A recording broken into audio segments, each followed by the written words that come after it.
Rolling on a Saturday, the eve of title game weekend. The Niners in Philly tomorrow against the Eagles. The winner is going on to Glendale, Arizona. And then, of course, also tomorrow in Kansas City at Arrowhead, the Chiefs and the Bengals battle it out to see who wins in the AFC. The two best teams in football, Chiefs and Eagles. Two hottest teams in football, Bengals and 49ers. Who do you like? You like the best teams, or do you like the hotter teams? You know, it's interesting as we get things rolling for you on a Saturday night. Hope everybody's having a good Saturday. Had a chance to go see my kids' youth basketball game today, so that was good. Got a chance to watch the college football all-star game, which I will be studying because I always study the all-star games intently. Saw a couple minutes of it, but I recorded it. I'm too into my Niners-Eagles breakdown to give too much to the draft. But tomorrow, check me out bright and early, 10 a.m. with the great Low Neal on 95.7 The Game.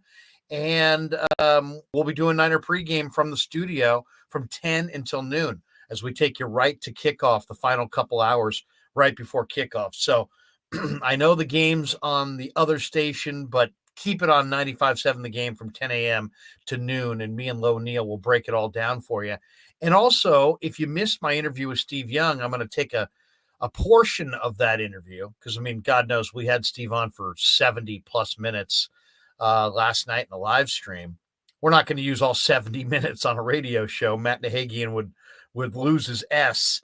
But we are going to put together a 20-minute chunk of it and let you hear some of Steve's better answers from our live stream last night as we talked a lot about this game tomorrow, a lot about Jalen Hurts, a lot about Brock Purdy, a lot about preparation.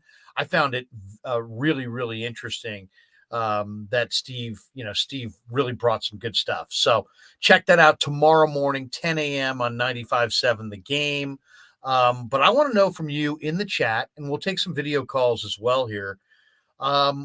Who do you like? Who do you like tomorrow? I would imagine most of the people watching me like the Niners, but who knows? We might have some out-of-town people that like the Eagles. This is YouTube. We're border to border, global on YouTube tonight on the World Wide Web. So we'll see what answers we get. But who do you like winning tomorrow's games, and the obligatory why? Don't just tell me I like the Eagles. I want to know I like the Eagles because X. Don't say I love the Niners. I need to hear a reason. I need to hear a reason that you like what you like. I'm going with the hotter teams. I'm going with the Niners and the Bengals. I think those teams have the momentum. I can't imagine that Mahomes 1 week off a high ankle sprain will not have problems moving around. Cincinnati's playing at an exceptionally high level right now. I mean, if you watch the Bengals, Joe Burrow, every time I tune into Joe Burrow, he looks better and better and better. Jamar Chase, Burrow to Chase might be the most, that might be the A team as far as quarterback wide receiver at this point. I know Justin Jefferson really had statistically the best year, but in some ways, I think Jamar Chase is even better than Jefferson. And then there's T. Higgins, and there's Tyler Boyd, and there's Joe Burrow, and there's Joe Mixon, and there's Hayden Hurst. Now, the big question with the Bengals is going to be the offensive line. Hakeem Adeniji at right tackle. Alex Kappa's hurt at right guard, so you're going to see Max Sharping. Jonah Williams is hurt at left tackle, so Jackson Carman has to step in, and we'll see. This is the question for the Bengals over the last few years. Can they protect Joe Burrow from maybe one of the best defensive fronts, I think, going? I mean, anytime you got Chris Jones, you got a dangerous front.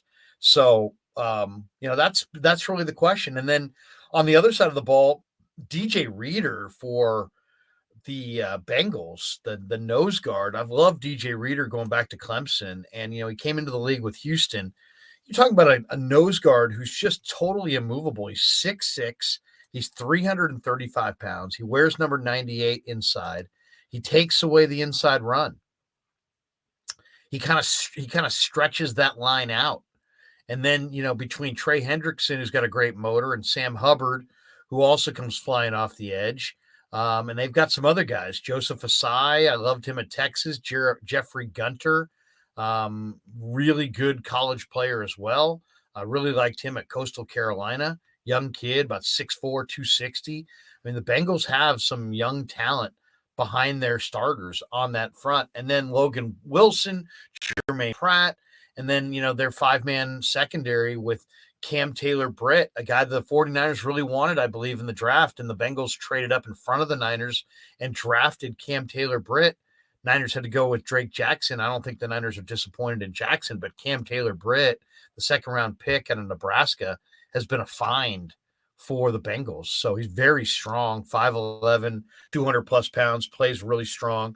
So, I mean, they've got Eli Apple, Cam Taylor-Britt, and then Jesse Bates and Von Bell inside. Mike Hilton's their nickelback. So, I think the Bengals are going to keep it rolling. I believe in the magic of Burrow, and I think that offensive line will do enough to get them through. So I'm going to go with the road teams tomorrow. I'm going to go with the hot Bengals at Arrowhead. They're calling it Burrowhead.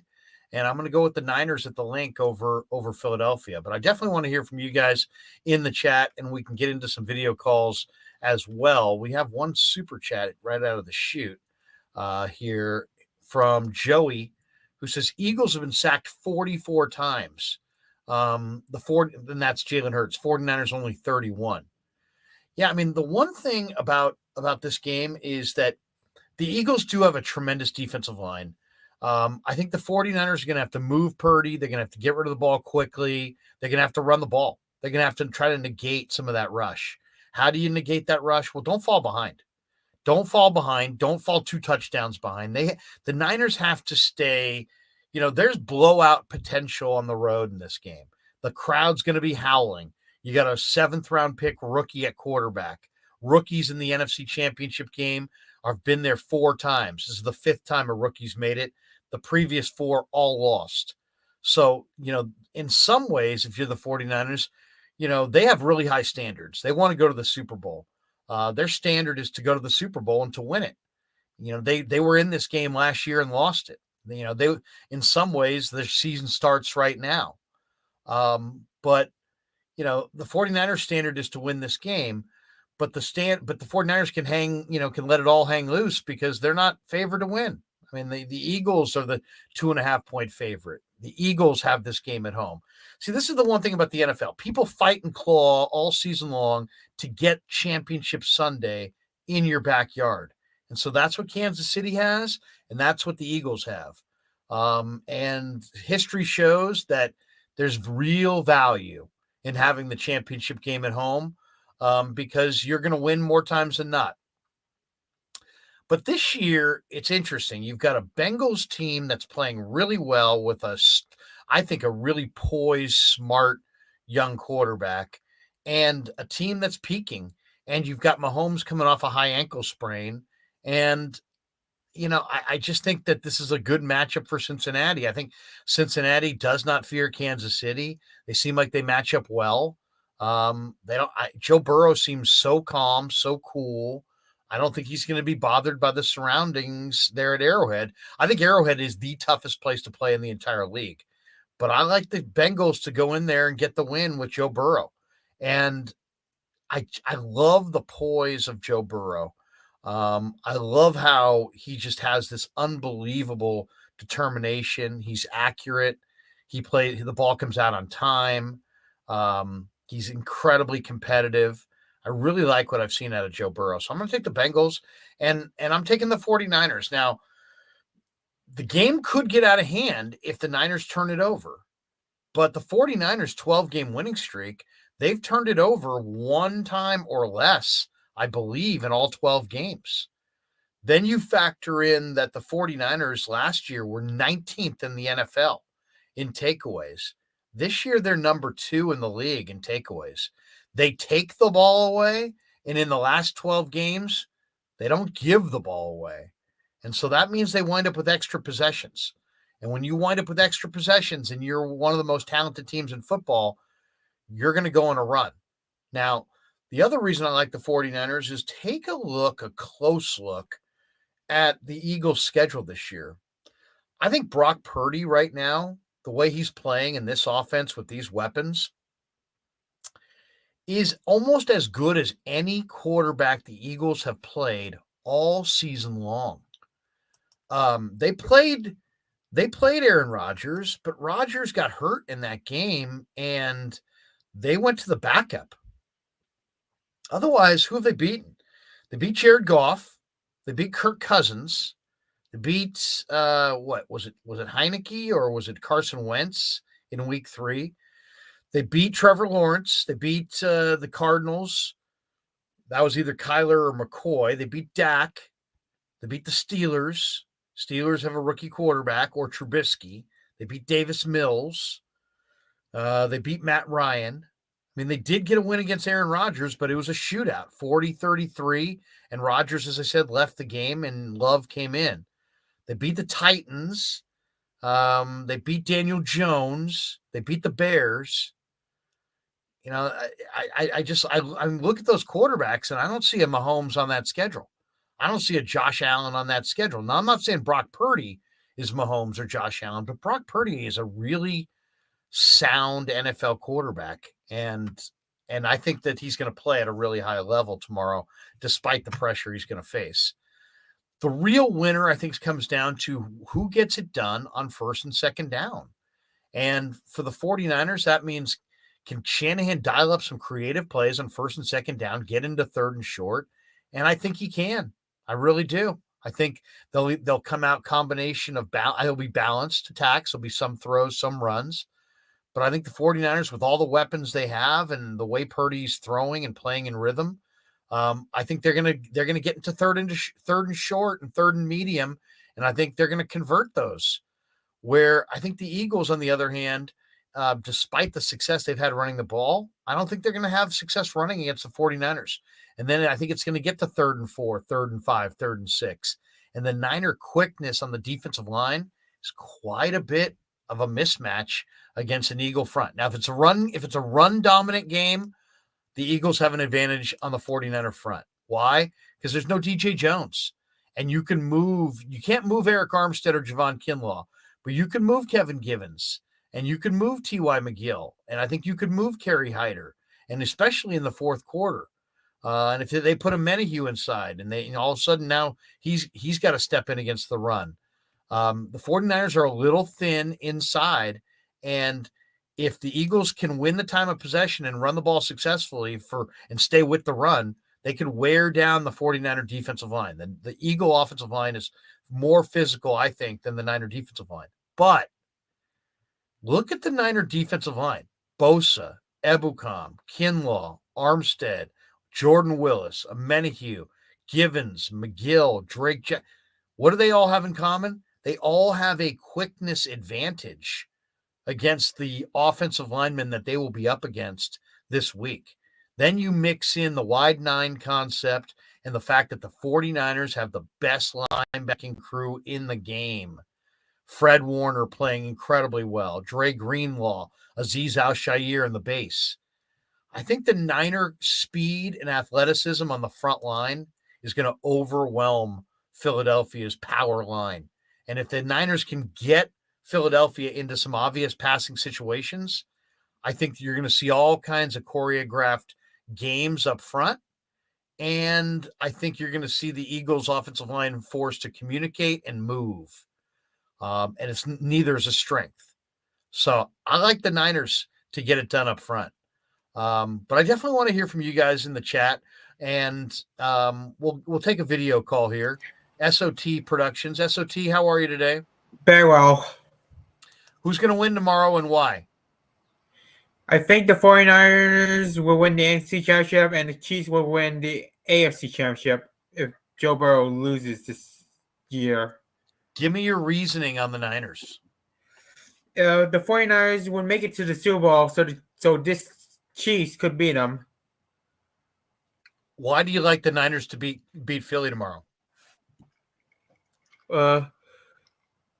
Because the 49ers deserve to go to Super Bowl 57, so the Chiefs could face them if they get to the AFC Championship. SOT, you're the man. Appreciate you. Thanks for calling in. You're the best. SOT checking in. All right, I think we have Chardal here. Chardal, how are you? Shardall, are you there? All right, we'll put Shardall back in the stream. We've got Francisco. Yo, what's up, Krueg? Hey, how are you, Hey, Francisco? what's up, my man? Hey, I love your work, brother. I love your Thank you, stuff, man. Man, I've been hearing you since I was a little kid. So, oh man, I mean, I was born out in Santa Clara, San Jose, so I'm out in the Bay Area, Nice. But I Where are live you now over coming here to? I live Where are by you now? Fresno, Oh, Visalia. Valley. Yeah, I've been down there. Yeah, man, Visalia. But man, I have something interesting. I remember watching the Chicago game, something similar that we played. Right. Justin Fields, and I 88. remember we went into a cover 9 sky, and we dropped Hufanga down, and we were Oh, playing. you're talking about week 2? Yeah, week 1. we against the Chicago Bears. Yeah. Just Opening the week. matchups that they did, that cover 9 with it's a cover 9 sky. I remember exactly what it was, and they drop Hufanga, and it helps out a lot because when he wants to do the option, it'll help out a lot. I mean, it was working. I'll tell you one thing that I expect to see. I expect to see Hufanga attacking Hurts in that mesh point on the zone read runs, Yes, especially if they make it in any way. If Philly tries to run on early downs, first down, second down, I think you're going to see Hufanga in that cover 3 lurking up near the line of scrimmage and making plays on the ball. So I'm looking forward to. I think Hufanga. I think Hufanga is one of the major keys in this game. Why? Exactly. Because we all know Hufanga has got awesome instincts, right? He sees it. There's no hesitation. But we also know that he has slipped off of, I would say, no less than 6 or 7 tackles in the second half of the year.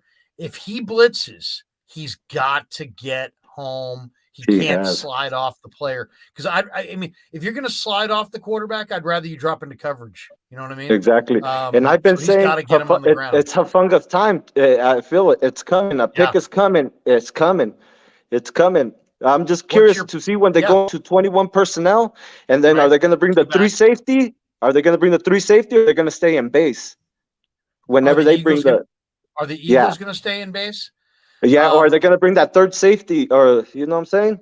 So it's going to be a trick. That's going to be interesting to watch. Yes. What exactly? How do the Eagles do it? Like right now, if you look at what the Eagles have, their defense is on the corners. Obviously, big play Slay. You got Darius Slay in one corner, and then you got Avonte Maddox as their nickel. Bradbury's their right corner. Slay plays the left side. And then Gardner Johnson is their strong safety, and Marcus Epps, the free safety. But you're right. They'll go to like a 5-2. It's basically a 5-2-4. Yeah. And I don't know if they'll go to like a 5-1-4 or 5-1-5. But I mean, their base defense that they show. It's got 5 guys, a 5-man surface on the line of scrimmage. It's Cox, Cox and Joseph inside, and then Hargrave, Reddick, and Sweat. And so Reddick and Sweat are the guys that you really got to worry about pass rusher wise outside, but Hargrave inside too. Who do you think's faster defense, Dallas or Philly? Dallas is faster. Philly's is better. There we go. I think they're more accurate to get to the quarterback than Dallas. Dallas just goes all out. Philly doesn't have a Parsons though. Yeah, exactly. That's what I'm saying.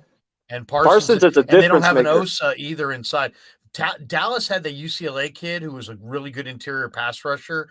Philly's guys, Fletcher Cox and Linval Joseph they're essentially like Kinlaw. They're run stuffers. They're 2-down kind of guys. Fletcher Cox used to be a star, but I mean, he's pass rusher. Yeah, I remember him. Yeah. So to me, the big key with Philly's defense is they're gonna over pursue early on. Can the 49er offensive line protect 1 second longer and allow the receiver to stop and go, pump and go? Can the Niners slip back door? They're Bradbury especially. I watched him last week against the Giants. He jumps routes. He eats on double moves. If they throw little lollipop hitches to the side, Bradbury's going to get his hand on it. He may pick it off. What they need to do is fake that.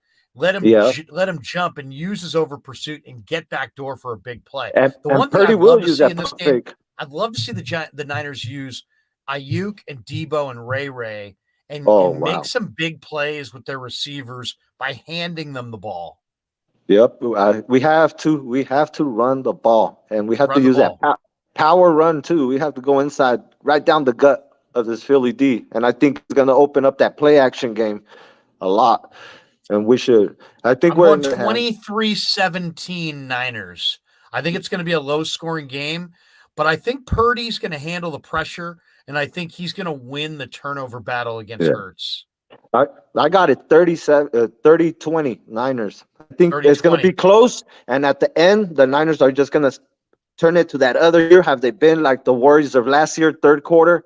Let's go, push that last second, the last of it. They go hard. They're going to go hard. I know it. I have a feeling.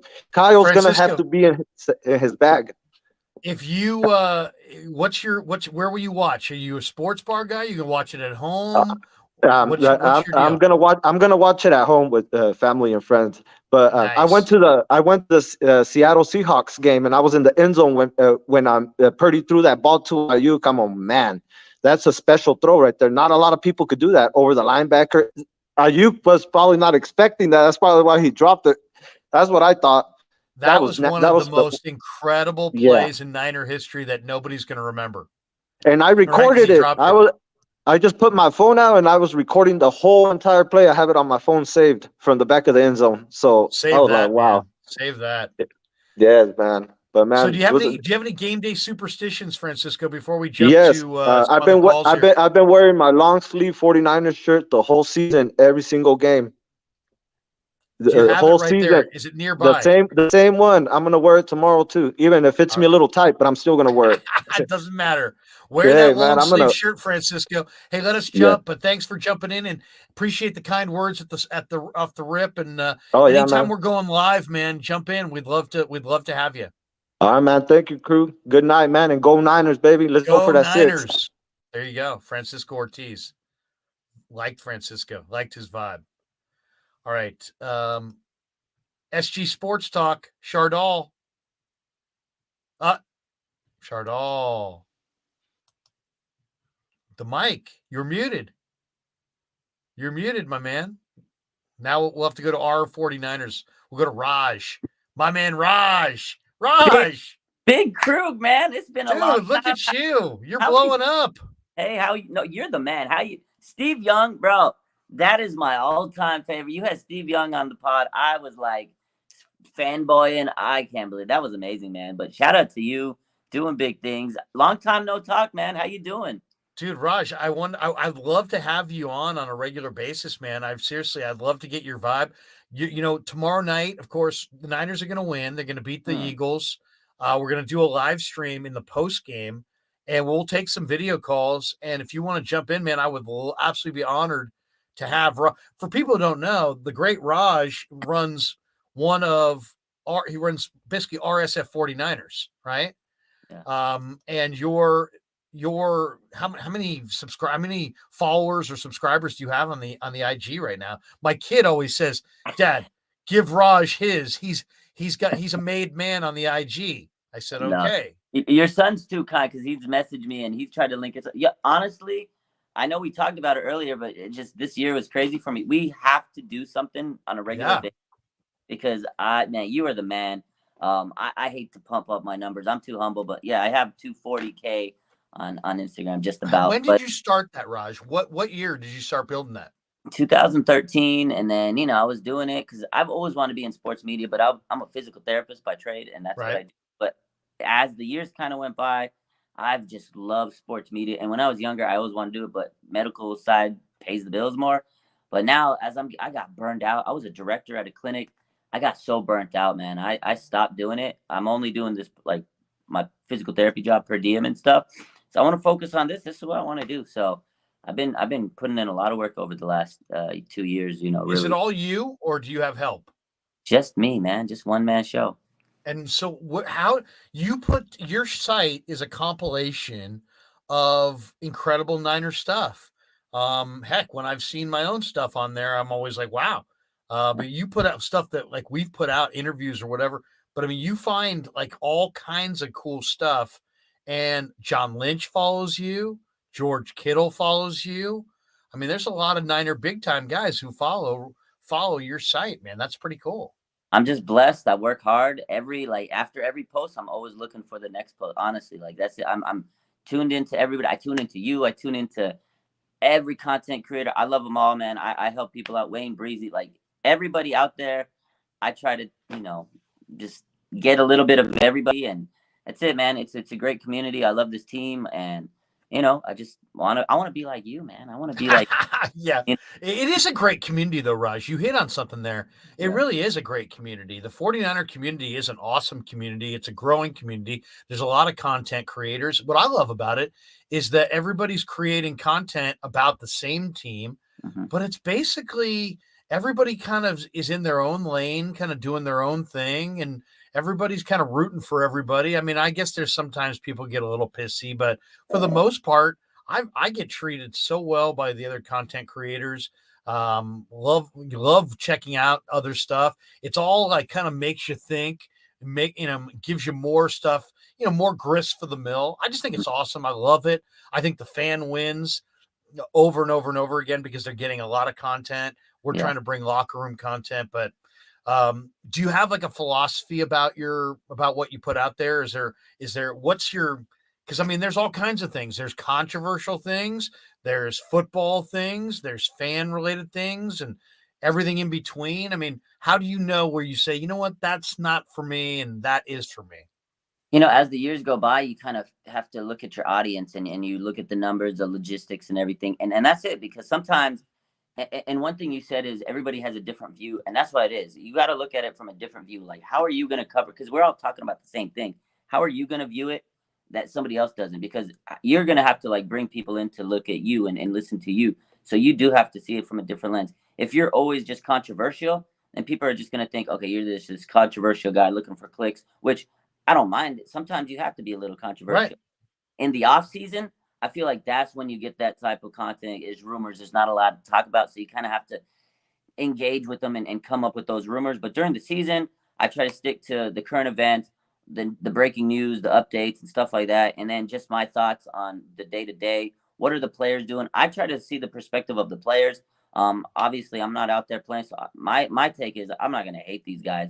I'm going to try to give them a positive place to be, because I want my community to be a positive place so people could talk, bounce ideas off, and that's what it is. So I'm always looking for the next big story that relates to the team in terms of being positivity, and again the updates that we all talk about, and just a little bit of everything, honestly. And sometimes, hey, the controversy is good for you, but not too much. I don't want to overindulge, because at some point people are gonna be like, all right, this guy's all just about the clicks. Yeah, you don't want to be the guy who sells out for clicks. Carlos Fernando Hurtado gives us the super sticker for $5.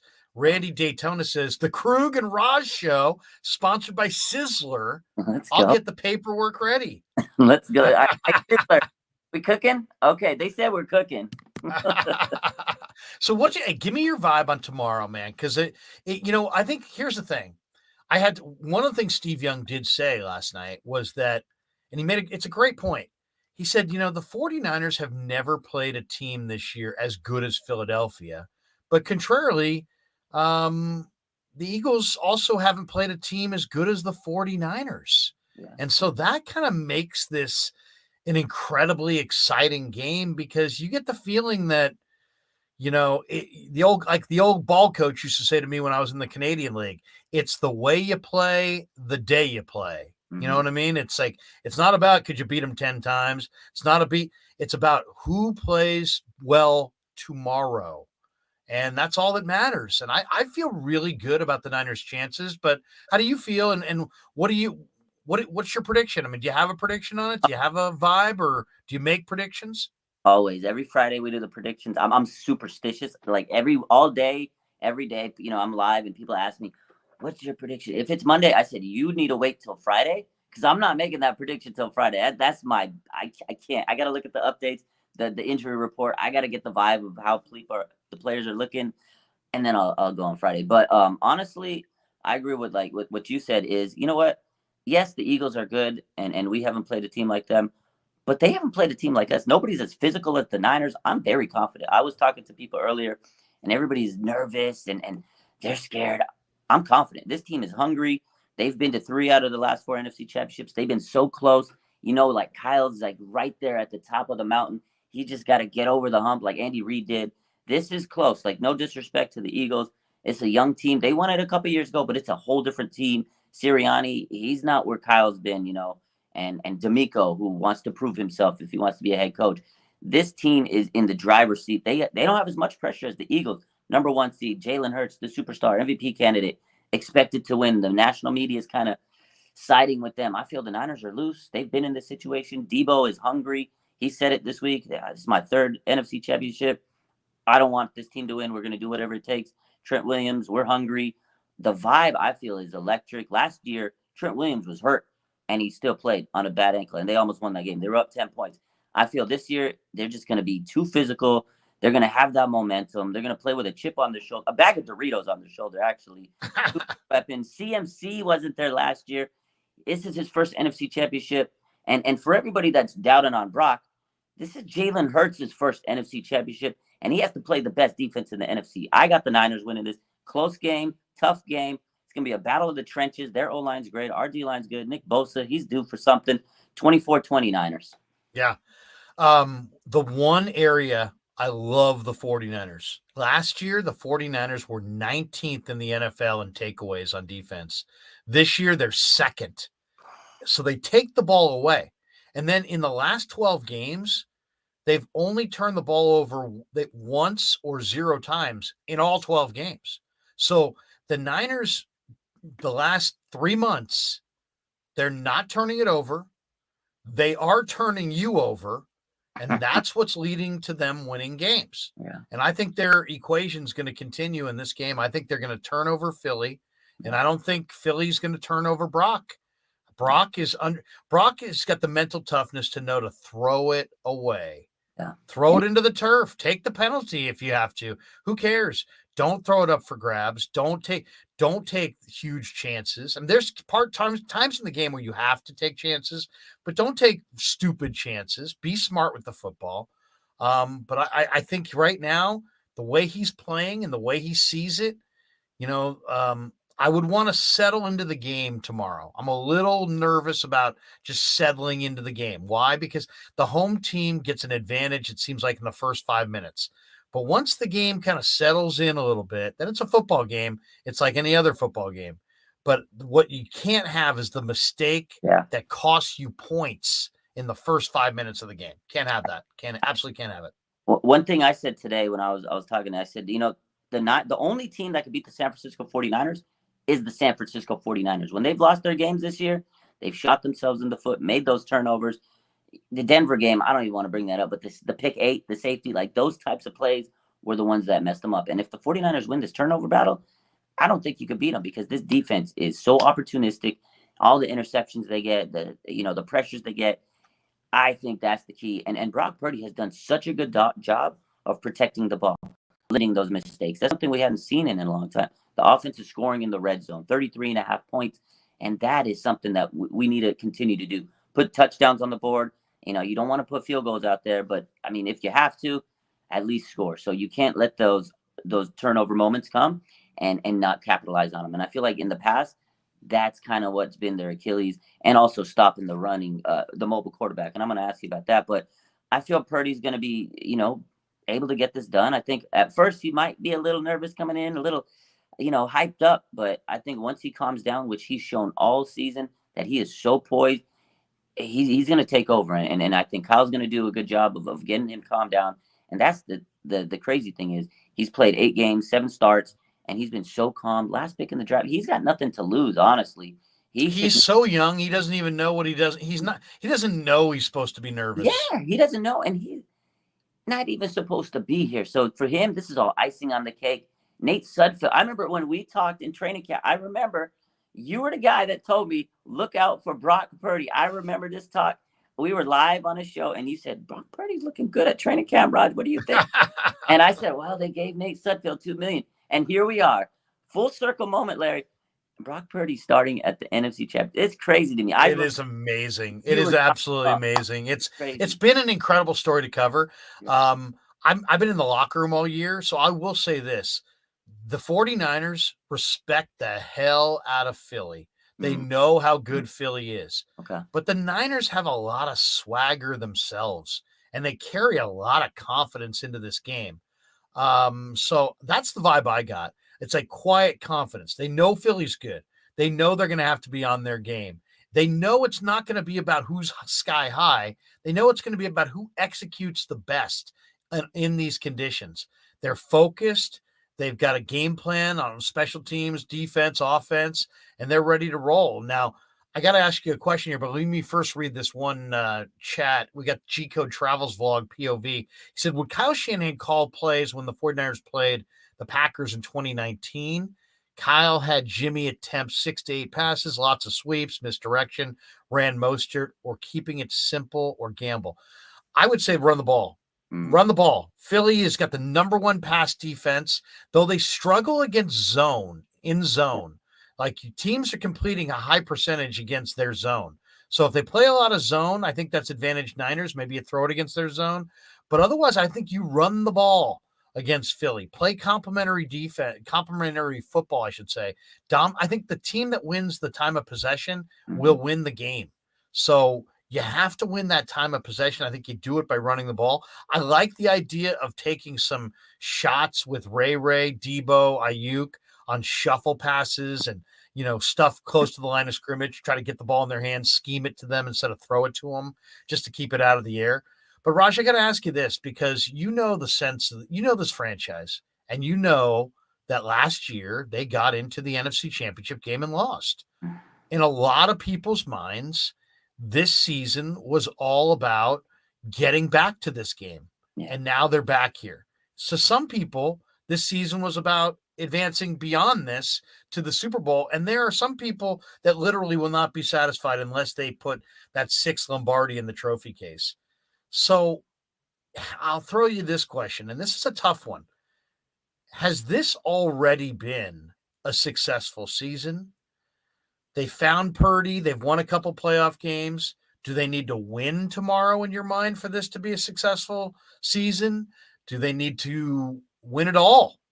Are you that in that category? Some people are in that lane of like, hey man, this team's about championships and that's the way it is, and don't run from it. And it's only a success if you win a championship. Yeah, every team's got a standard coming into the league or coming into the year or like what will be a success. Like Seattle this year was picked to win 5 games. They made the playoffs and won 9 games. They had a successful year. But if they had been picked to win the Super Bowl and they won 9 games and lost in the first round, it's a failure of a season. Where are the Niners on success and failure for this year? That's a great question. And to an extent, yeah, okay, we may have had a successful season. To many people, like you said, like the Seahawks, like I'm sure all those fans would love to be where we're at. But we're the San Francisco 49ers, 5-time Super Bowl champions. They got to win a Super Bowl this year. I don't think it's a success if we don't, because they came so close. You saw Debo in tears last year. They paid him money. They have some of the best players at each position. Fred Warner, Nick Bosa, Kittle. They're not going to be the best at that position forever. They went and got CMC this year. And to me, that was a move that says we are going all in. I get it. They have Brock Purdy, the rookie, Mr. Irrelevant. So that's a great find that they did. And that's a huge success for him. But if they lose this game, they fall short yet again. 3 out of 4 years. What's it going to take? What's it going to take? They found a quarterback that can, play the way Kyle wants. He's got the mobility. He can throw the ball when he needs to. He's now, not making the mistakes. Kyle trusts him. You can see the difference. He talks so great about Purdy. He's so calm in these press conferences now. I feel like he's kind of like Benjamin Button, and he's anti-aged lately. Usually he looks so stressed and everything. But honestly, I want this team to win a Super Bowl, because I won't be like pissed, but I'll be heartbroken. I'm not gonna lie. I was at that NFC Championship game last year. They should have won that game. They didn't. So everybody this whole offseason is gearing up. Debo, all these guys, Debo got paid. He didn't get paid to take this team to NFC Championship. Kittle didn't get paid to take this team to the NFC Championship. Fred Warner didn't get paid to take this team to the NFC Championship. They're getting paid to take this team to the Super Bowl. They have that good of a team. They're a number 2 seed. They've won 12 games in a row. But you throw away all that regular season at this point, it doesn't matter. You're 0-0. You have 1 game tomorrow to get to the Super Bowl, and that's all that matters at this point. So, yeah, I think it would be a a failure if they don't take it to the Super Bowl. There is some successes. There has been some big wins this year, but Kyle Shanahan, I think in his mind too, because his goal when him and Lynch came, they said it. Their goal is to bring this team to Lombardi and cultivate a great dynasty and this great franchise, and they've done it. They've done really good with bringing these young players up, their talent scout, their development. They've had great coaches that have gone on to have success around the league. But the one thing they haven't done is win a Super Bowl. And I think this team is so hungry that they have to bring a Super Bowl home this year. Because if they don't this year, with how good this team has been, what's it going to take? You know? So. Oh, I hear you. Hey, do you travel? Would you go to Philly or do you travel on the road with the Niners or to go so bad? I went last year to LA to the NFC Championship game. I went to Dallas. I travel when I can. I couldn't make it this week. Are you going to Arizona if they win this game? If they go to the Super Bowl, I'm going to Arizona. There's no way in my mind I'm missing a Super Bowl this year. If they're going to Arizona, I am going to Arizona too. We are going to Arizona if the Niners win the Super Bowl. So we will definitely hook up in Arizona and live stream and we're going to do an Airbnb. We may even have a party in the backyard. I'm there. We'll connect in Arizona after this win. Raj, we'll let you go, man. For everybody, first of all, Raj is a bigger star than me. He's got thousands and thousands and thousands of followers on Instagram. But Raj, let's do something, man. Let's do something starting, in this off season, or, we'll start it next week in the Super Bowl, and then we'll continue it into the off season. Let's do a regular weekly hit on the Krueg show and on your channel. And man, I'd love to do regular stuff with you, man. I really respect what you built, and would love to collab with you and do stuff in the off season and talk a lot of Niner ball this off season. Hey, likewise, I appreciate you. Thank you for the kind words, but you're the legend again. Hey, tell Steve Young about me. Tell him all the Niner faithful. Tell Steve Young.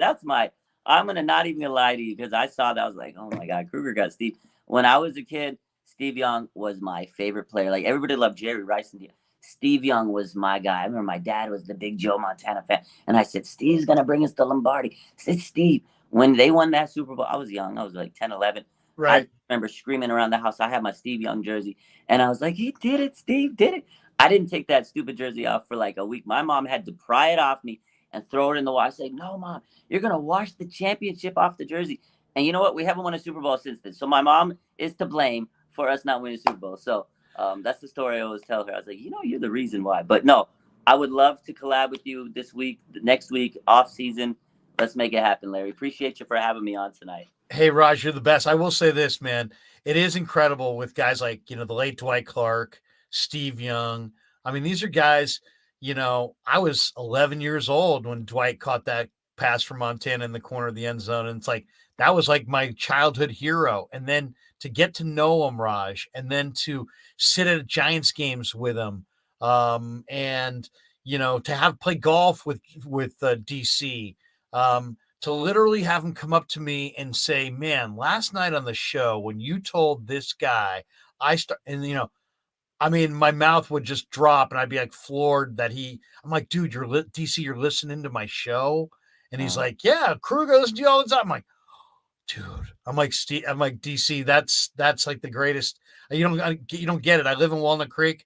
I work in San Francisco. I could float across the bridge after you telling me that, man. And then to get to know Steve the last few years and, to consider him a friend, and then just see how good these guys are with people and how good DC was golden with people. He used to bring his he had all these rings, right? He had all of his championship rings and he'd bring them in a case and he'd carry them with him because he knew he'd run into Niner fans and they wanted to see them. And DC was about making them happy. Oh, wow. And then Steve is also like really connected to all these different eras of Niner football and is as passionate today about the Niners winning as he was when he freaking played. So, I mean, it's just like the fact that we're following a team that has those kinds of people. It's just awesome, man. And then Eddie D and the Golden Heart Fund and what he's done for the players. I mean, I'm all in. I'm absolutely all in. I love everything about these guys. Raj, we'll let you go, brother. Have a great one. Go Niners. Yeah. And let's collab next week in Arizona. All right. Send me just tell you got. I think you got my. up. And go Niners. Let's get this dub. Let's get to the Super Bowl. Love you, Larry. Have a good night. Love you too, brother. Raj, awesome. Follow that guy on IG, just blowing up. Let's go to Wolf. Wolf, how are you, man? I'm doing well, bro. How are you doing? Good to see you. Where are you coming from? I'm actually in Flagstaff, Arizona. So I was gonna say I better get invited to that the Airbnb barbecue too, man. Seriously, man. Hey, let me just tell you, my career ran through Flagstaff when I worked for the Arizona Cardinals. We did training camp at FAU, and I mean, nothing worse than a July nosebleed in Flagstaff, Arizona. I mean, oh my God, the altitude and the heat, and I mean, that's a great little spot though, man. Yeah. So, you lifelong Niner fan? Yeah, I'm lifelong Niner fan from Salinas, California. Grew up there. I've been here like 6 years. My lady dragged me out here, and I've been here ever since. It's really cool though, man. When she said she was from Arizona, I was like, there's no way that's happening. And then I saw Flagstaff. We went out to visit her family, and I love it, man. I feel a lot more free out here in Arizona, not to get too political, but than I did in California, man. I like it a lot. Well, and I like your background there. You got the Niner pennants going, huh? Oh, yeah, man. Where are you going to watch the game? You do it there at the home tomorrow? I tried to. The reception for DirecTV was crap, so I stopped paying for it and started going to the sports bar. Gotcha. And it's a really cool experience, man. You know, everything's got its pros and cons. I like having good sound quality when I'm watching the game, but when you're in a sports bar and meeting other Niner fans, especially in Cardinal territory, it's awesome, fun. Man. You should have seen the Cowboy fans they were mocking me. You know, I would do like certain cheers, like roo, roo, roo, roo, and then they started mocking me, and I was like, okay, all right, we'll see at the end of the game. And they were so quiet at the end, they tried to sneak out. Did you see on Twitter that after they beat Tampa, there was this chant of Cowboy fans, "We want Niners"? Yeah, and it was the most like, it sounded so unenthusiastic. I mean, it really didn't sound like they wanted the Niners at all. You know, no, it sounded like fake. It sounded like acting, like fear was struck in their voice. I heard it, and I'm like, dude, that doesn't sound like they want the Niners. That sounds like obligatory. Like they know they're going down. Even their own fans knew they were going down. Oh yeah, they were trying to convince themselves. We got a bunch of people moving here. Marcus is in the green room. We're gonna bring him in a second, but. What do you think, Wolf? Give me your prediction on tomorrow. What's your prediction? What's your vibe on tomorrow's game? So I'm really confident, man. I know a lot of Niner fans are scared. I've been hearing it. They're really nervous, which it's win or go home. So I understand that. There's always that aspect any given Sunday, but I feel really good about the 49ers. Last year in the playoffs, they had to travel. They went to Green Bay and got it done on the road. They went to Dallas, got it done over there, and then they had to get back to California. And then that's just it takes a huge toll, I think.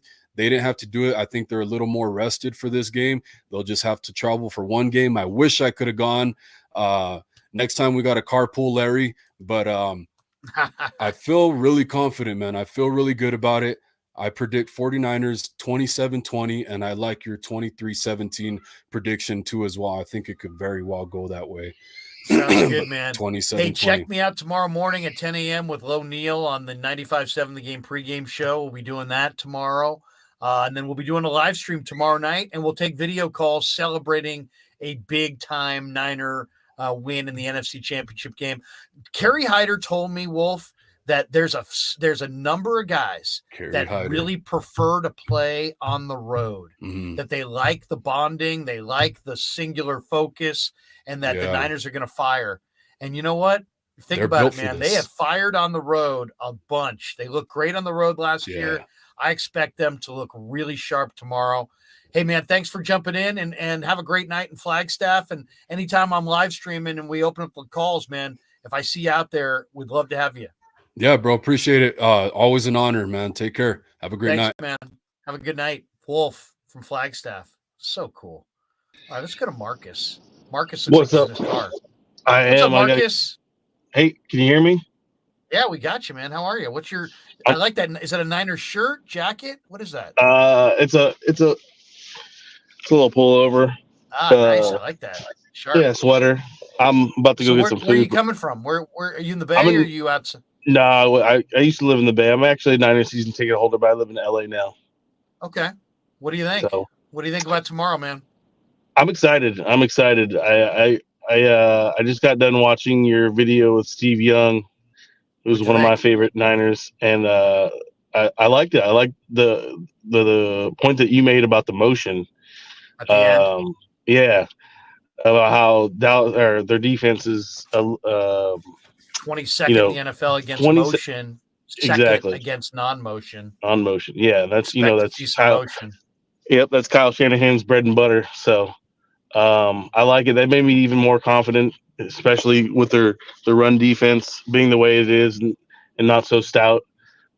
Very confident in this game now tomorrow.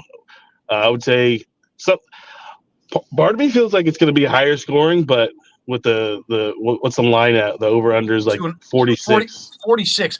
You know, I was Yeah. thinking about it. This is what I was thinking. Tell me what you think of this.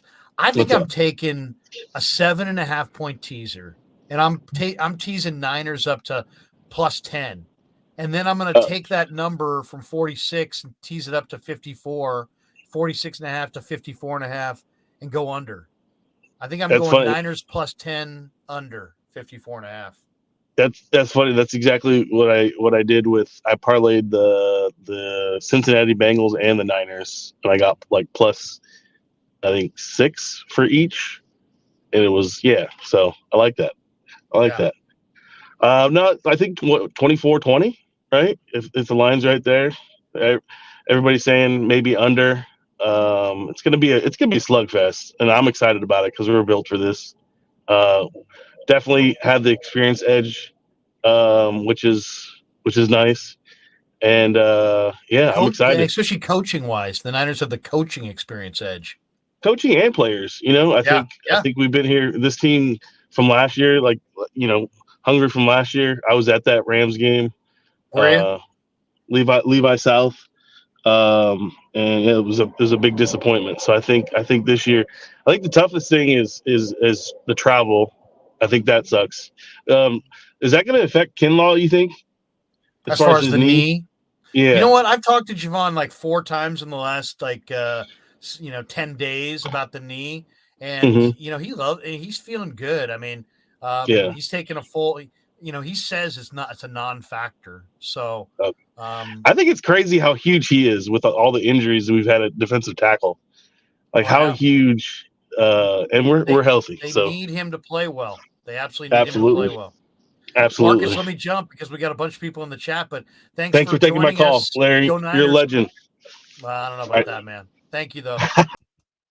The great Marcus joining us in his car. Very cool.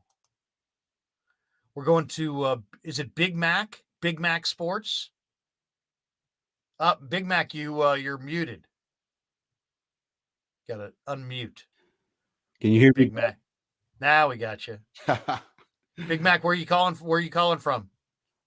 Down here in southern Utah, St. George. Wow. Yep. Southern Utah. Yeah. But you're representing. I like the hat, man. That hat is sharp. And then you got the Niner flag in the background. Do you do a Niner podcast?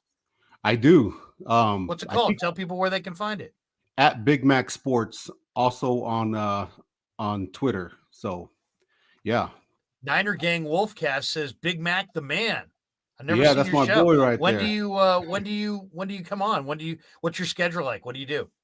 It's kind of off and on because I have a son that has autism, so it all depends on, I got to work my schedule around him. Sure. So, so he's 10 years old. So awesome. But it's just one kid, or do you have more than one? I have an older one. He's a little basketball player. So nice. I've got 4 of my own. So I hear you. In fact, I was watching my kid play basketball tonight. Then I was telling him where he screwed up, and now he hates me. You know what I mean? The coach can tell him anything, but I coach basketball, played basketball, ref basketball, watch basketball. As soon as I tell him something, it's like, Dad, get out of my face. That's right. Yep.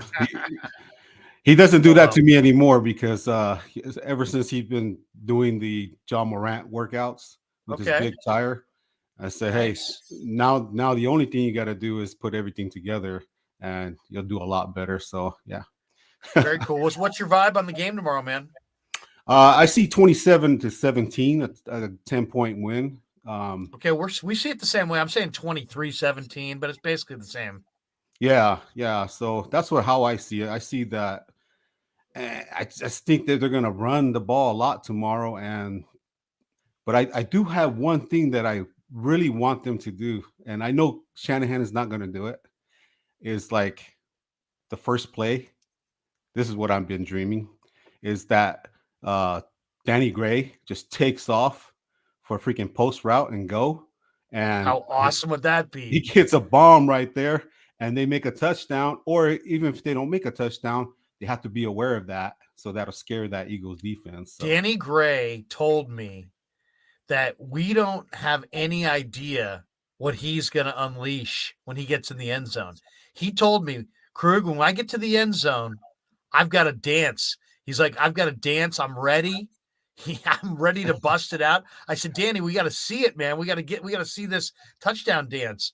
So he claims he's got a big time, action-packed, choreographed dance if he gets to the end zone. That would be, I would love to see Danny Gray on a house call to start that game. Oh my God. It would be High Five City here in Walnut Creek. Oh, for sure.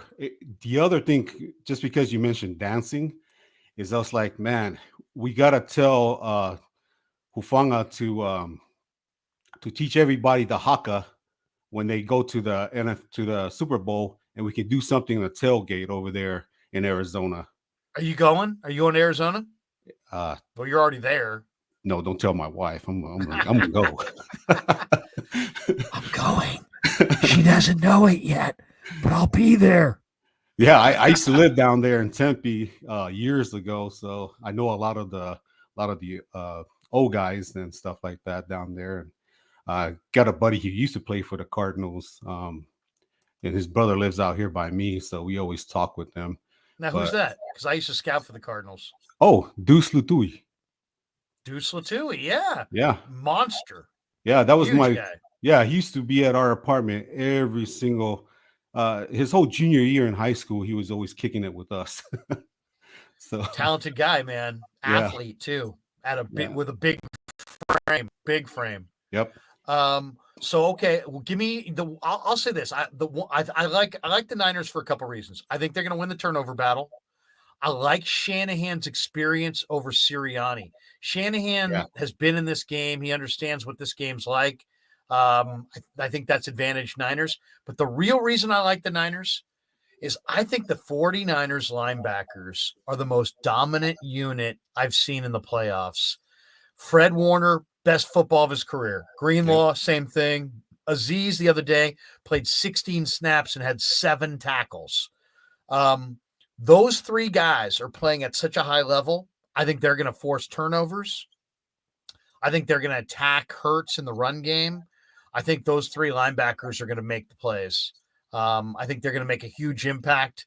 Greenlaw, Warner, probably most likely, but any of those 3 guys, I think those 3 guys win the game for the Niners on defense. Yeah, I mean, you can't go wrong with either of them. Story for you real quick, Larry. Yeah. So I met Fred Warner down here. He was scouting. BYU did this big thing over here in Dixie High School for that big left tackle for the Detroit Lions now. Penei Sewell. Penei Sewell, yeah. And Penei has a younger brother named Noah. Yeah, there's a linebacker who's awesome. Yeah, that dude is big. He's huge. But Penei is even bigger. So I met them here at the time because Eliza Duyaki, he and I, we were out in New York together serving a church mission back way back. And I got to meet Fred. He signed the ball for my kids and even had them on their arms. And I was like, man, I don't know if you tell Fred this, but he was not a linebacker. I didn't think. No, I know. Hey, I blew blew it on Fred. I thought Fred was a drag down tackler who lacked power in college. He was a rover. He was a combination linebacker, and he put on power and strength and added speed. And I mean, it's like he's a much, much different player than he was at BYU. Yeah. No, I'm serious. I was like, man, he just got way better because he was skinny. He was behind Cal Van Noy back there at BYU. Hey, real quick, I just saw in the chat that somebody said that Samoans don't like Hufanga. I just want to clear something up between Samoans and Tongans. We all like each other. Are you talking about this one, the Tonga Samoa Historical War remix? Yeah, that's, most of our people have been all together. So I'm actually Tongan, Samoan, and Fijian, and I grew up in Sacramento, California. So I went to Sac State.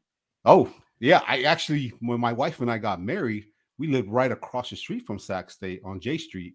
Okay. We used to live on 56th and J. Yeah, I know exactly where that's at. We used to go to Club Toomey. Did you ever go to Club Toomey on the bar there on J Street, or the Pasty Shack?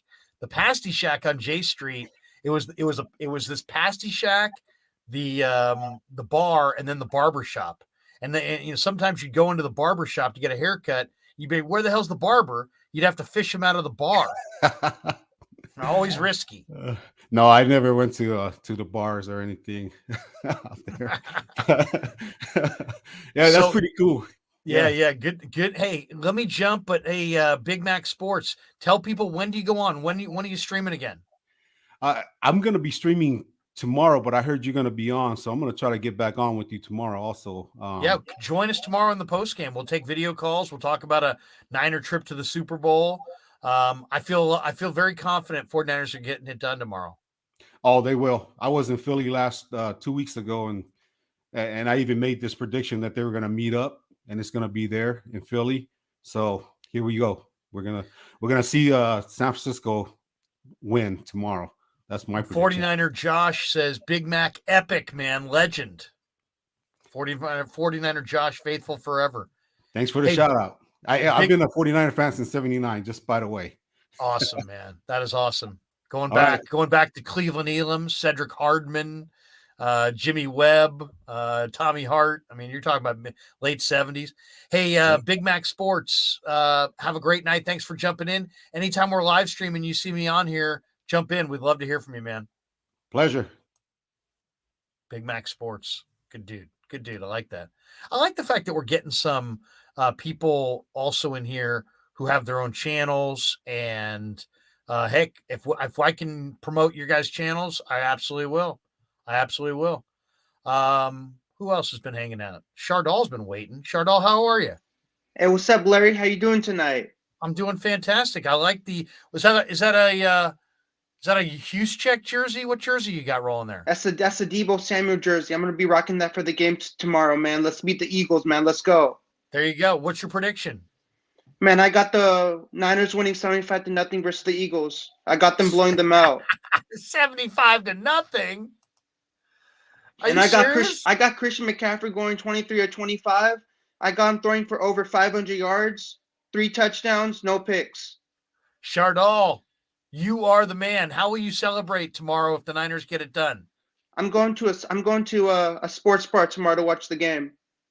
Meet up with some Niner fans. Chardal, are you local or where are you? I'm local. I'm local. You gonna be in the Bay? Yeah. Chardal, go Niners. Yeah, let's beat the Eagles tomorrow. I don't care about Hurts, man. Hurts is gonna have a real terrible game. There you go. Oh, you're saying something else there. Chardal, sorry about that, brother. But we want to get to as many people as we can. And Chardal, we appreciate you. Let's go to Adam. Add Adam to the stream. Hey, Adam, how are you, man? Hey, Larry, what's up, brother? How you doing? Where you at? You in the Bay? Yes, sir. Antioch, California. There you go. My boy's agent is the great Doug Hendrickson, who reps Najee Harris. Nice. My first time doing a call-in, so a little bit nervous, Larry. But don't be, man. What's going on? I wanted to talk about, man, how big this game is. Like, all the national media, most of it expecting the 49ers to lose. Last pick in the draft, rookie quarterback going to Philadelphia for the NFC Championship. Like, how big of a story would this be if the 49ers win, man? Well, I mean, It would be historic. I mean, this is the 5th time in the history of the NFL a rookie quarterback has made it to the conference title game, and the previous 4 all lost. We've never seen a rookie quarterback make it to the Super Bowl as the starter. And Brock Purdy's 1 win away from playing the Super Bowl in his hometown. Man, crazy. I mean, it's an incredible story. If Brock Purdy if the Niners get this win and somehow go to the Super Bowl and win, it's not just a great football story. It's a transcendent Disney Channel kind of a story. 100%. You know what I mean? It's going to be worldwide. I mean, people who don't even watch football is going to hear about it. Absolutely. Where do I got today? I went to Dick's and I got the Brock Purdy Mr. Relevant shirt. I said, you know what? I got to get one. You know, I believe in Brock, and I think he's going to come through. I think he's smart and tough, focused, determined. You know, he's got all the traits you want, and he knows he's got a great team. And Shanahan is coaching him up, and they've got weapons. They got a tremendous defense. I think it's weird how the national media is so enamored with Philadelphia. It's when crazy, they man. didn't really play anybody, and their strength of schedule was 32nd. Now, the Niners wasn't a lot better, but I mean, look at the quarterbacks that they beat this year, and look at the team. Look how well teams passed against their zone in the last month. And I just think that if they try to play zone, I think Brock Purdy, I think Shanahan moves the pocket. I think Brock Purdy finds the seams, finds the open spots. 100%. You know, we'll see. Yeah, I think also, if it comes down to turnovers, Niners are taking it away and they are not giving it up. So they look good there too. Yeah, no, he's been playing really good, disciplined football, man. Like, man, every time I watch this kid on TV, man, there's plays where I'm just looking at the TV like, what did he just do? I know. So, I mean, it's really exciting watching them play out there. And like you were saying about, you know, the national media with the Eagles, I mean, the way they beat the Giants, I feel like it just completely changed the narrative. And like, the media's on like a really high on the Eagles don't get me wrong, they played a great game against the Giants, but I mean, who was the Giants' best running back? Matt Breida? Who was the Giants' best wide receiver? Isaiah Hodgins? I mean, you know what I'm saying? Now you got Kittle, Ayuk, Debo, you know, McCaffrey, Mitchell, Ray. I mean, they just got the Niners have a lot better weapons than the Giants. Yeah, 100%. Man, I like your confidence in the Niners in this game. You know, it's really giving me a lot of hope and, you know, making me feel good about the matchup too, man. I'm going to say the Niners beat the Eagles. I'm going to go 27-24. And man, where will you watch it? You watch it right there in Antioch? Yes, sir. I'm going to be watching it right here at home. You know, probably make me a late breakfast, watch it with my brother. Man, nice. Me and my brother, we didn't miss one game this season. You know, we watch, you know, all of your videos, Grant's videos. We've been following the Niners, you know, all season really heavily. So we're pretty invested in this team right now. We even went to the Rams game, and we was at the Seahawks playoff game too just now. So awesome, man. So you're diehard. You hit the road. Yes, sir. Yes, sir. No, the playoff game here in Santa Clara. Oh, the one here. Yeah. I was thinking about the game that Purdy started there. So what's your final score? I'm going 23-17 Niners. I'm thinking kind of low scoring. You know, if I had to put a score out there on the top of my head, I'll probably go 27-24 Niners. I definitely think it's going to be a really close, hard-fought game, one of those defensive games where, you know, you have to fight for every yard you get and, you know, like that kind of game. I think it's going to be a game where, you know, if you look at the numbers, and this is one number that I think is kind of interesting. This is the number of Hurts versus Purdy under pressure. Under pressure this year, Brock Purdy had a passer rating of 88.1. It was 4th in the NFL. Jalen Hurts under pressure this year, 65.2, 20th in the NFL. Jalen Hurts is not under pressure very often, but when he is, he doesn't respond particularly well to it. I think the 49ers are going to find a way to slow them down on 1st and 2nd down, get them into some 3rd and mediums and 3rd and longs. And then he's going to have to pass against the number 1 defense. And I think they're going to test that shoulder. I think they're going to send some blitzes at him early, see if they can get a hit, and see if they can make him feel their defensive line presence. And if they do, I think he might throw them one. I would not be surprised if the 49ers off Hurts. Man, good stuff, man. Thanks for jumping in on this. And anytime we're going live, feel free to jump in. Enjoy the game on Sunday, Adam, and you and your brother enjoy it. And anytime we're live, jump on in, man. We'd love to have you. All right. Peace out. You, Krueg. There we go. Have a great night, guys. All right, man. You too. Go Niners. There you go. Go Niners. I like this one. Fry, Eagles, Fry. Very nice. Chase is with us. What's good? Chase? Where you How at? are you? Chico State, man. There you go. Yes, sir. Chico, I remember it well. I went to Sac State. We did road trips to Chico. We were dying to get there and dying to leave. I'm with you there too. Yeah. Yeah. Oh, well, we did swim in Bear Hole? Is that what it's called? Yeah. Which was pretty sweet. Yeah. I mean, Bidwell Park's cool, but there's not much to do here besides that, unless you go to the bars. So is Chico a Niners stronghold? I mean, is it all Niners up there, or there's a where lot are of you from? Raiders Are you a Bay Area guy? No, so I'm from like the Modesto area, a small town called Houston. So it's kind of between, you know where Houston is? Yeah. Wow. That's surprising. Yeah. So not from the Bay. I wish I was. My grandfather. Isn't that off 99? Yeah, a little bit. It's like 15 minutes down. Yeah. Okay. Between Modesto and Turlock. I dated a girl once who lived in Galt. Oh, okay. Okay. So I've gone the highways and byways. Yeah. There's one sign that says Houston on it. I know me some 99. So what's your vibe on tomorrow's game?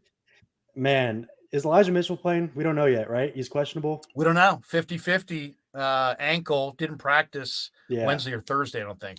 So for me, I think if Elijah plays, I think we win pretty handedly. I just think the run game with McCaffrey and Mitchell's too good to beat. But if Mitchell doesn't play, I think you might see a really, really close game and probably a low-scoring game. I think if Mitchell and McCaffrey do play, you're looking at – I think the Niners could easily put up 34.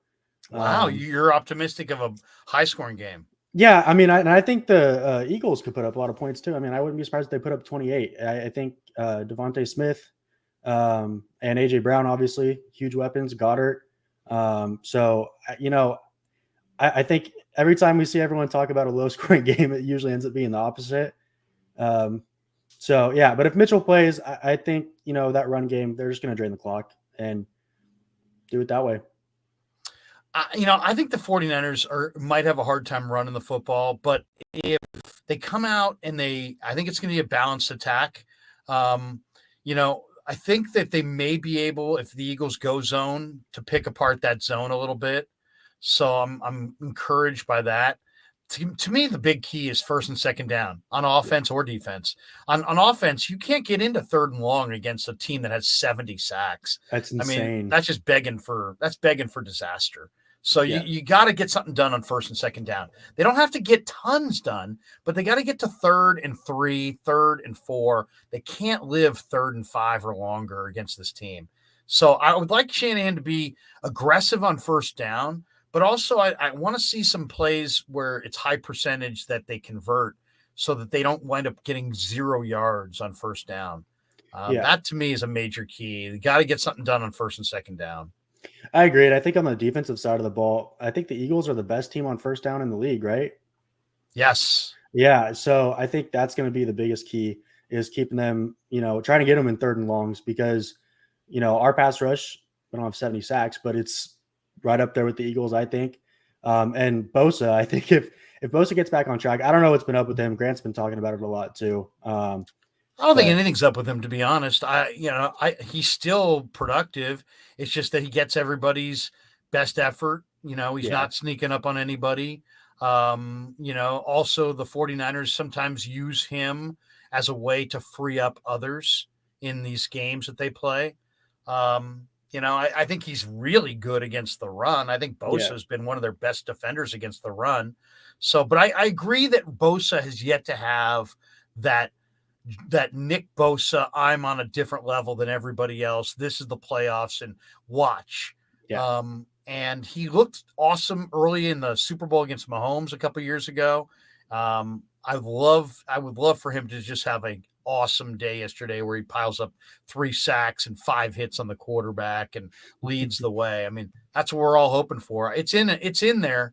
It's just a matter of, do they match him up on Lane Johnson, who's so strong? The one thing I think at the Niners edge they have here, the Niner front is so much quicker and so much faster than the Eagles offensive line that if they can get Hurts into some passing downs, I think the Niners can do a lot against the Eagles as far as putting pressure on Hurts on third down.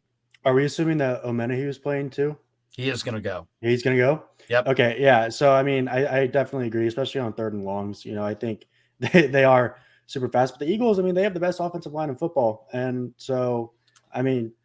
It's a great run line. They're real powerful. They can move you out of the hole. But if the Niner linebackers can fill some of those holes early, the Niners can get a lead. That's why you got to get a lead.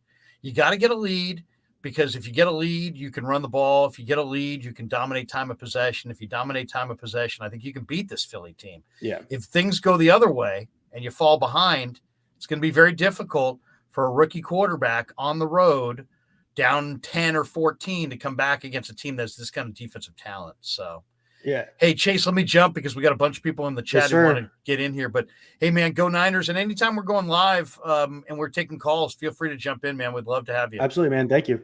Thank you. Have a good night. Chase jumping in. One super chat here.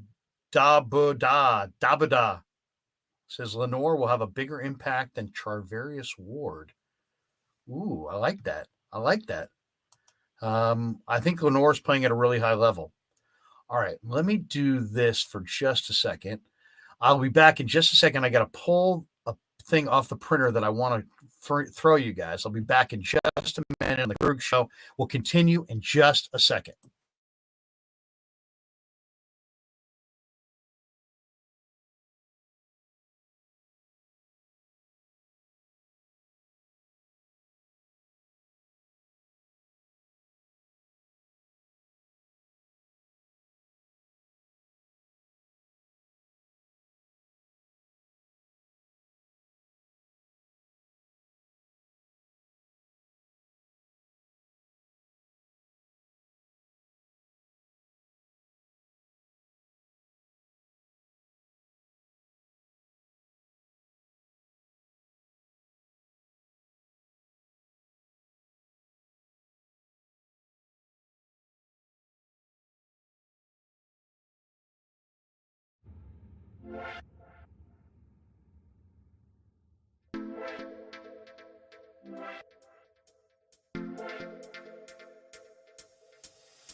All right, we're back on the Krueg Show.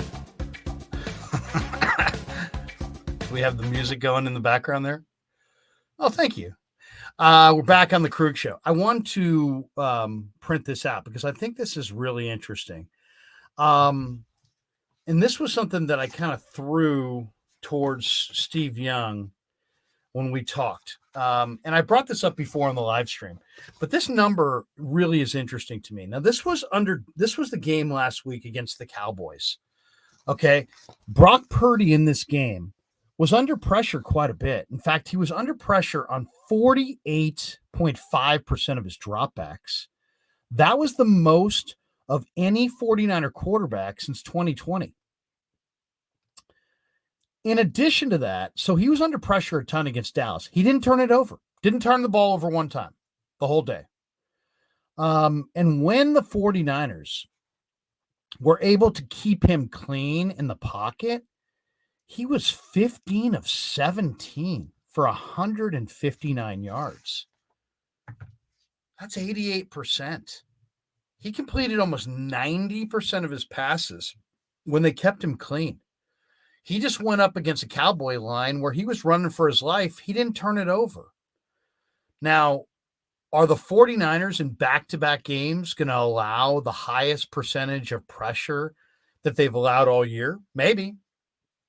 Because you could make an argument that Dallas and Philly had the two most, talented teams they faced all year. The Washington's defensive front was enormously talented as well. My point is just this. There's a lot of people who say, Brock Purdy hasn't faced anything. Brock Purdy hasn't done this. And wait till he faces Philly. Well, granted, Philly is really good personnel-wise. But Dallas stunts their linemen more than any team in football. Dallas has a lot more speed on their line than Philly. Dallas has Micah Parsons. Philly doesn't have a Micah Parsons. Hassan Reddick's nice. But the Niners have faced Hassan Reddick with the Arizona Cardinals. He's fast, but he ain't Micah Parsons. So I'm just saying this whole idea that somehow the Eagles are on just such a totally different level. And my God, Brock Purdy, couldn't, the Niners, Dallas is Dallas, but it's Philadelphia. And my God. And then all these people who are talking about the crowd. The crowd is a factor as far as noise, but the crowd doesn't. The players don't play the crowd. It's 11 on 11. So I don't know. I think the Eagles defense is really good. It's the number one pass D in the game. So I think you got to run the ball a little bit more, and you got to commit to the run. You got to stay with the run. The key to this game is staying connected to them on the scoreboard and staying, ahead of the chains. You don't want to get into 2nd and 24 against this team. You don't want to get in 3rd and 31. I mean, in that situation, you're going to gun run, you're going to punt, and you're going to lean on your defense. So I'm just saying that I respect the Eagles. I think the Eagles are a really good football team. But last week, Brock faced a ton of pressure and didn't turn it over. And when they kept him clean, he carved up Dallas. And I think the same thing's going to happen here.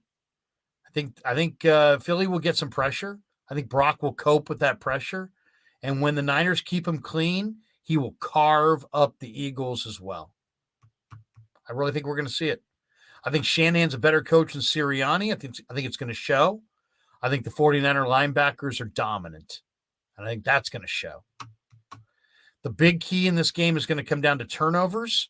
49ers, number one turnover team in pro football. 2nd in the league in takeaways. In the last 12 games, they've turned it over one time or less in all 12 games.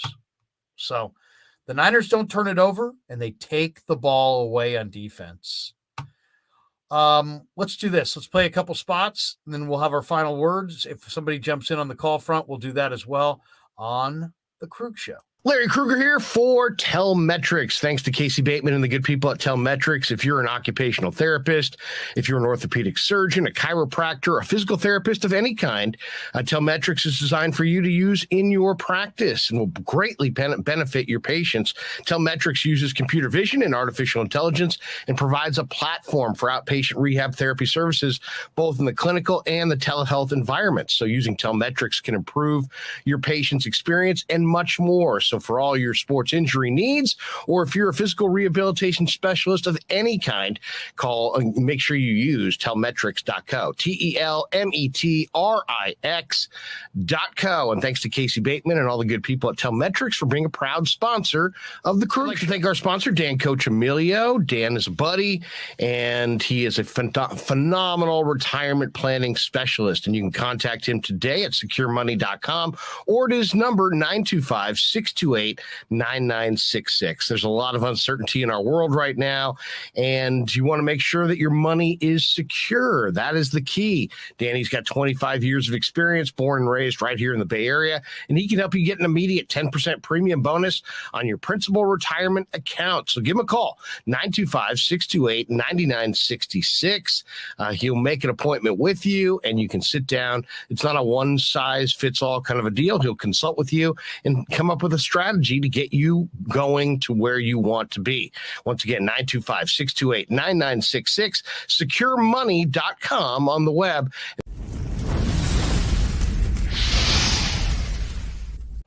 And thanks to Tony Casera and the good people at Casera's Italian Menswear. They are housing the Krueg Show t-shirts, and they're a proud sponsor of the show as well. The Krueg Show t-shirt, the Krueg Show podcast t-shirt is available there at their store in Dublin. Their address is 7372 San Ramon Road in Dublin, California. And go see Tony Casera and get yourself a Krueg Show t-shirt and support the show. And special thanks to our sponsor, New York Style Italian Sausage. That's right, NewYorkStyleSausage.com is their website. Phenomenal product, whether it's the breakfast sausage, the Italian mild, the Italian spicy, the chorizo. You cannot go wrong with New York Style Italian Sausage. Once again, NewYorkStyleSausage.com, often imitated, never equaled. And they are. We grew up with a Sunday dinner. That means no matter how busy you were, no matter where the hell you were, you came to dinner on a Sunday night. Yeah, Sunday dinner without sausage, it's like a church without God. You know, how can you go to church if you don't believe in God? You know, and along with the sausage also became the discussions. That was discussion night. You know, it wasn't a typical family that you sit there and you're quiet, you know, and you don't talk with a mouthful. Oh no, man. Italians talk when they're eating. Italians even talk when they're sleeping. And definitely we talk with our hands. So if we can't express it through our mouth, through our lips, we express it with our hands. So, and that's what sausage is, really. It's an expression, you know, that life is good.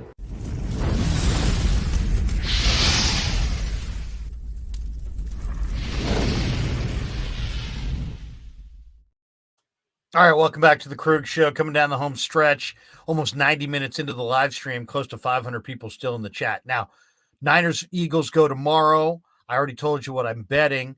You know, not that I'm some wizard with the betting, but I'm taking the Niners. I'm teasing it to Niners plus 10, and I'm going under the total on the tease, I should say. And then I'm kind of leaning towards the Bengals, you know, tomorrow, but I don't have a real conviction on that. If you're one of the near 500 people still in the chat, we have 12,477 subs, and we just got to 12,000 last night. So we're almost at 12.5.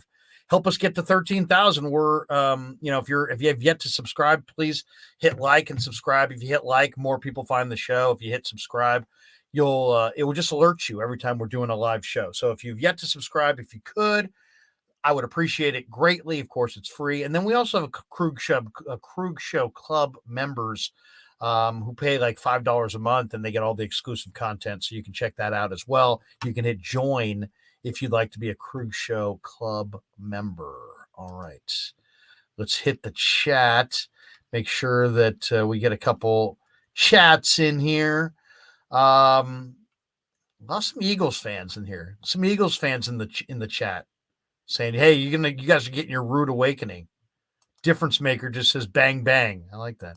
Joe Schmo, Pasquale. We got 49er Josh Faithful forever. That's a spicy meatball. All right. Some great stuff there. Let's go to Rick, who's been waiting. Rick, how are you, man? Pretty good. How are you, Krug? Doing great, man. Where are you joining us from? I'm actually joining you guys from Hawaii. Really? Yeah.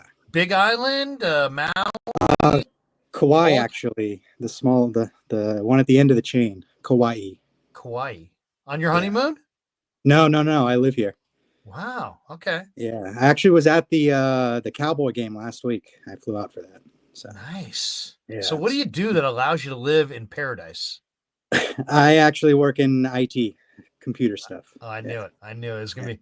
You could live it. You could basically be anywhere as long as you got high-speed internet. Exactly. Terrific.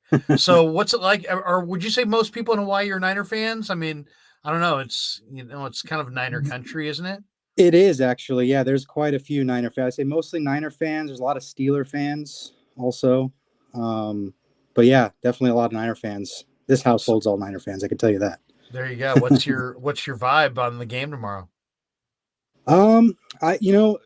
You went over the Eagles' schedule earlier, and I just don't think they've seen anybody as physical as the Niners this year, and I think that might surprise them. With Lane Johnson being injured, I think we have a lot of guys up front who can rush with a lot of power, and that's going to be hopefully bothersome for them. And I think the physicality combined with the amount of talent that the Niners actually have will be the difference in the game. I'm just trying to think, what is their best win of the year? I mean, what is their best win of the year? They won in Detroit. Okay, that ain't it.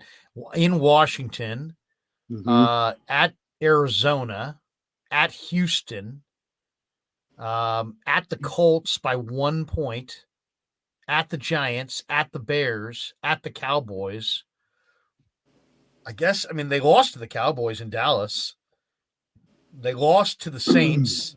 They lost to Washington at home. Washington's another physical team too. I don't see.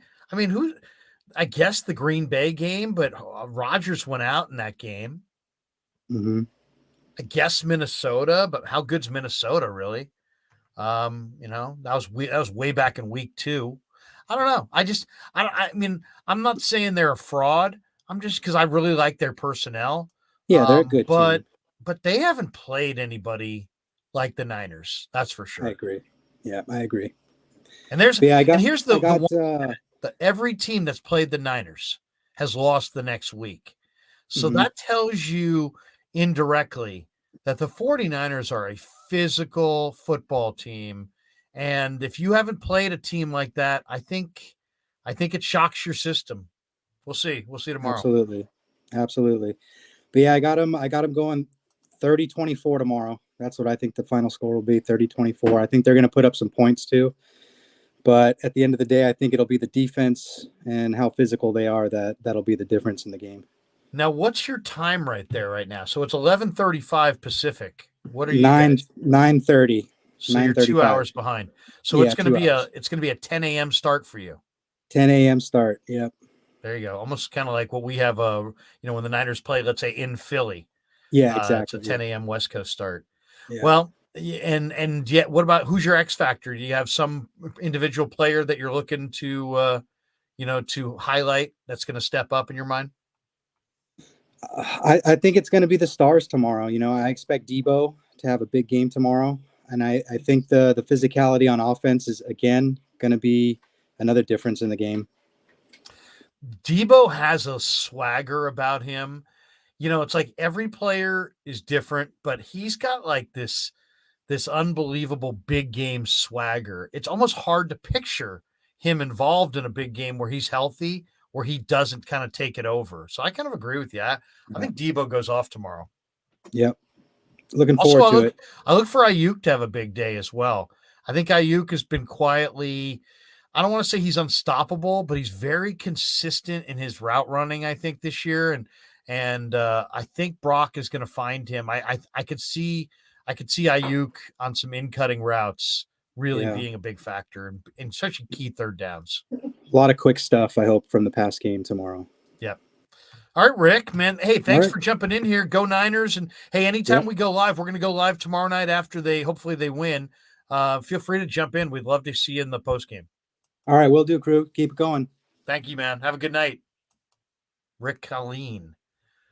Do we have Landon here? Landon, are you there? Yeah. Oh man, I hate to make you wait so long. I didn't see. I thought maybe you took off. I like that Niner hat. Yeah. Where you at? It looks custom, but it was just me painting it. So where? Oh, really? That's just paint? Yeah, it's a black hat with paint splotches. Yep. Oh, that's cool. All over it. So, are you a painter? Yeah, I do paint.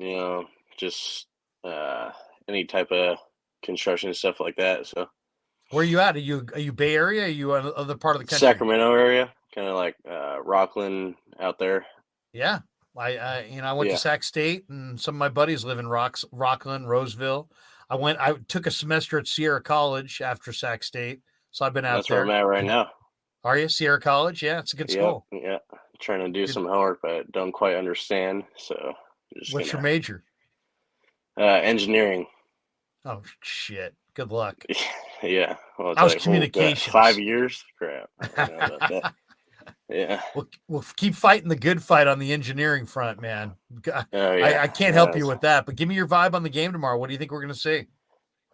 I mean, I feel like a lot of people don't expect us to get the W, but I'm going 34-20. Tell me Niners. Why. Man, you're going high scoring. Yeah.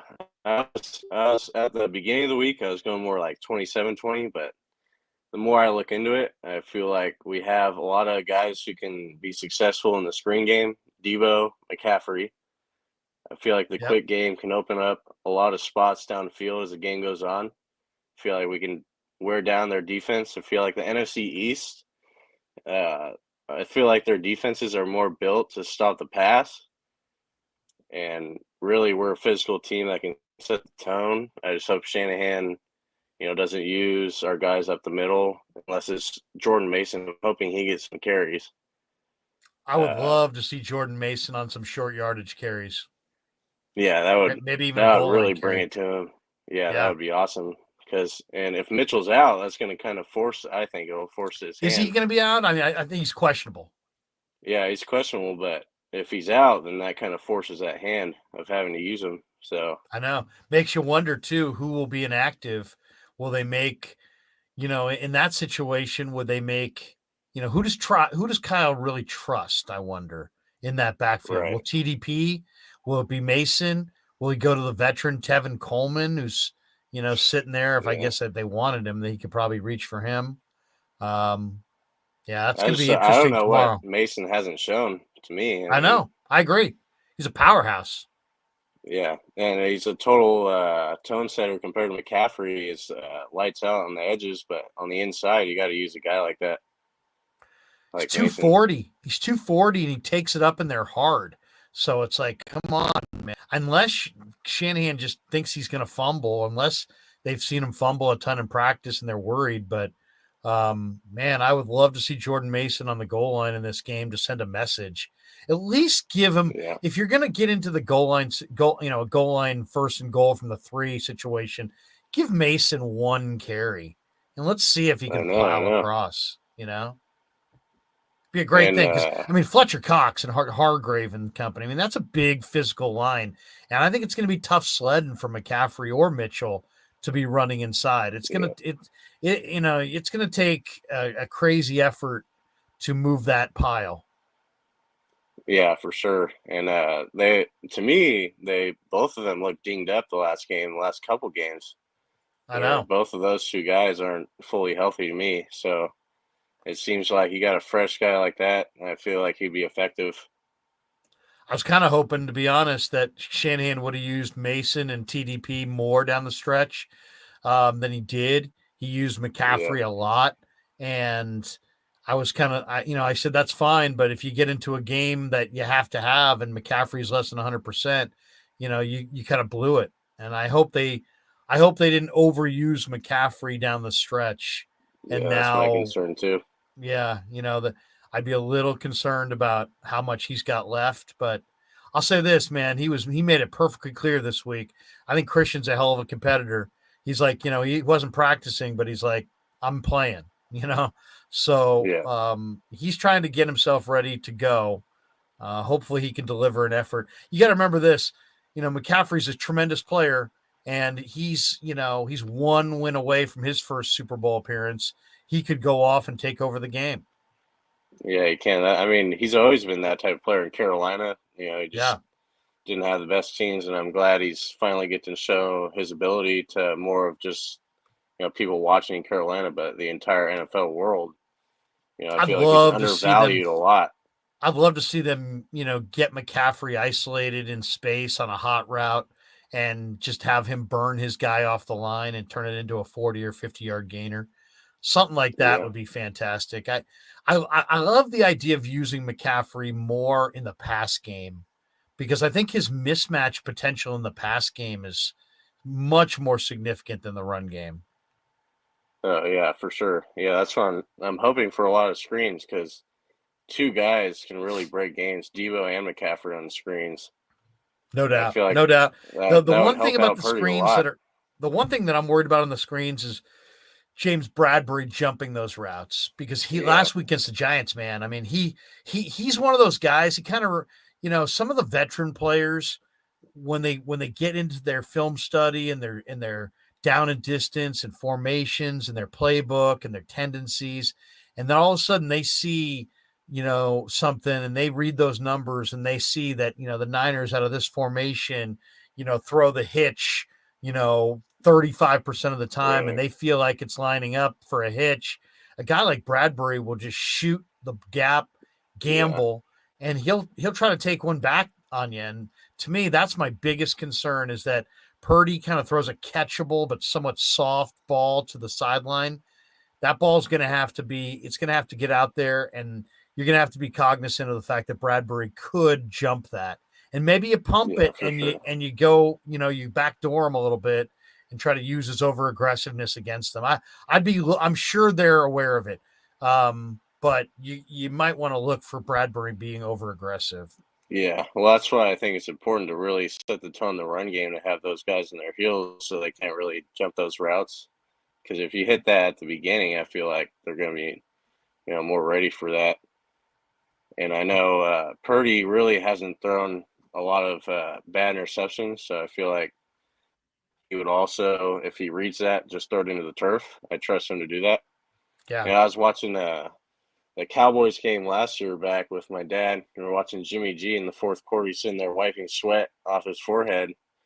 And, man, I mean, that's like the it factor of a quarterback, is that just mentally being able to, read what's going on and not, lose your head in those moments. And I feel like Purdy's just got that it factor to where he's always mentally there on the field and can read the defense without, going a million miles an hour. He really plays slow.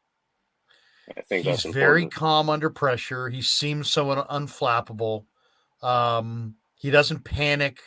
He's willing to go to the next down. I mentioned this to Steve Young yesterday, is that he's right now a perfect blend of aggressiveness and being smart with the football. He's like in a perfect zone right now, where he tries to squeeze it into tight windows, but he takes care of the football and he's not turning it over. And hopefully he can strike that perfect balance again tomorrow. Landon, we'll let you go, man. What's your final score? Right. I'm saying 23-17. What do you got? I got 34-20. I think the real NFC Championship game was last week. I think either of those teams would have won this game. I'm going Super Bowl Niners, baby, for the win against the Bengals. Love it. You're going to be in Arizona if they win? I hope so. I'm thinking about it. Yeah. Yeah. Landon, thanks for checking us out on the live stream, man. And we're going live tomorrow after the game. If you see the call icon in there, jump in, man. We'd love to hear from you. All right, for sure. I appreciate it. You're the man. Thanks, Landon.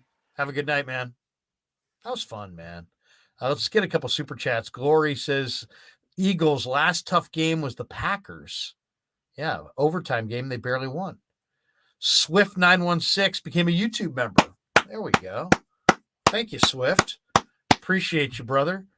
Couple more before we get out of here. Stephen C says, look at Heineke's stat line in the game Washington beat Philadelphia. I don't see Purdy having a worse stat line than that. I have Philly's schedule here. The game that Washington beat Philadelphia.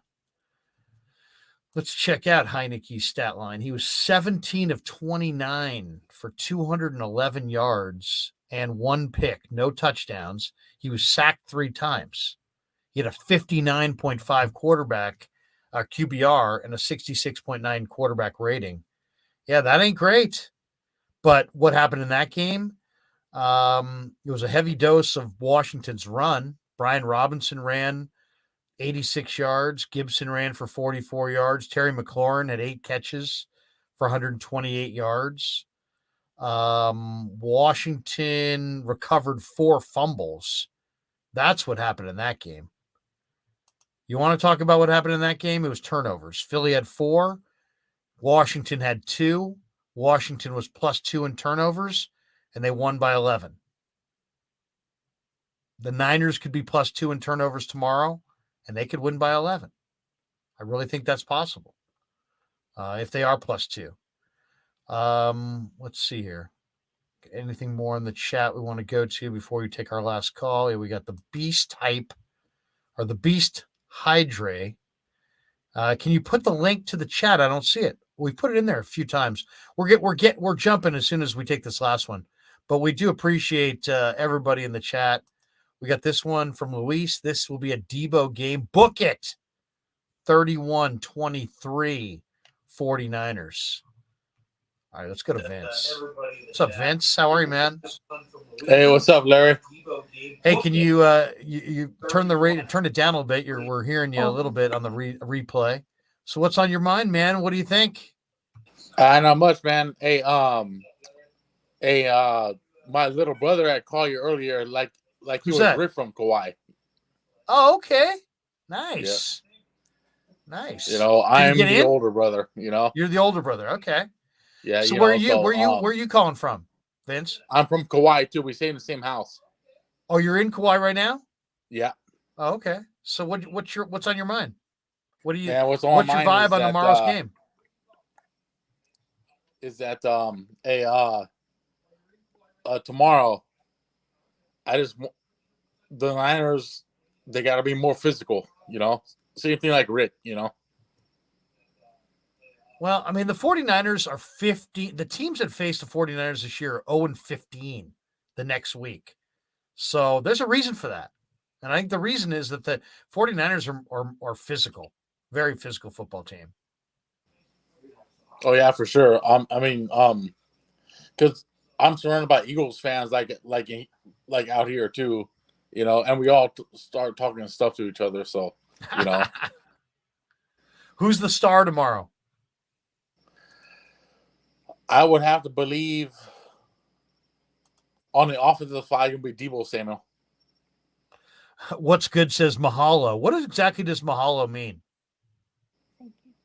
It means thank you. When I went to Hawaii, every time someone said mahalo to me, that meant I was getting like a $7 lemonade at the pool.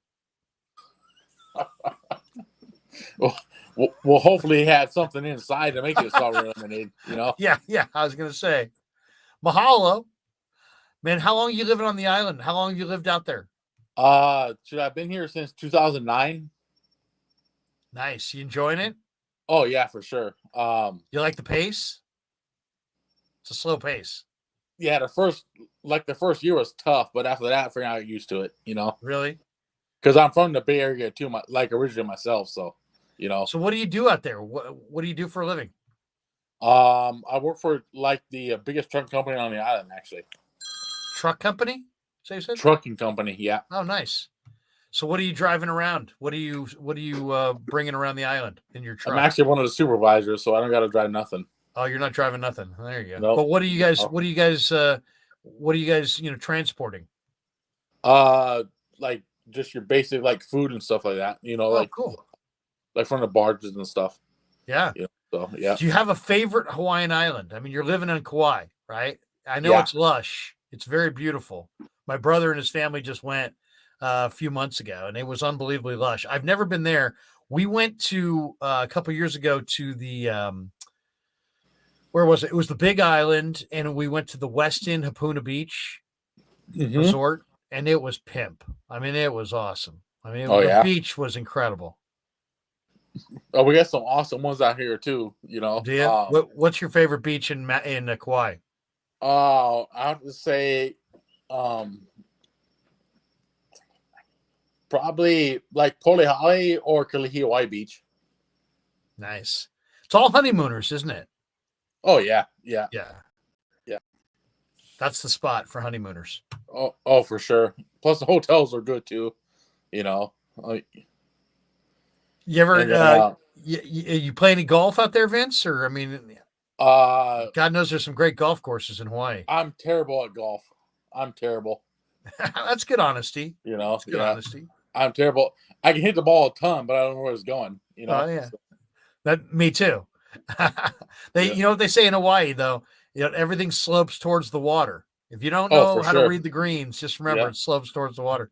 Hey, Vince, I'm on a jet because we got early morning 95-7 the game, 49er pregame with Low Neal at 10 a.m. So I got a quick turnaround. I want to watch that second half one more time. But go Niners. I always listen to you guys every morning. So, you know.